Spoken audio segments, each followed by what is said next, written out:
KTV RK news స్వాగతం. కూటమి ప్రభుత్వం తరపున నేడు రాజమండ్రి నగరంలో 24వ డివిజన్లో పెన్షన్ల పంపిణీ కార్యక్రమాన్ని చేపట్టారు. రాష్ట్ర టీడీపీ కార్యనిర్వాహక కార్యదర్శి ఎర్ర వేణు ఈ కార్యక్రమంలో ముఖ్య అతిథిగా పాల్గొన్నారు.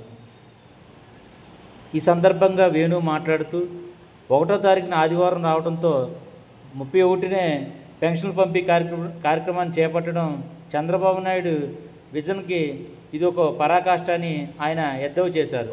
ఈ కార్యక్రమంలో కర్రి కాశీ, సూర్యనాయుడు, బెజవాడ వెంకటస్వామి, మంచాల సునీల్, సతీష్ తదితరులు పాల్గొన్నారు.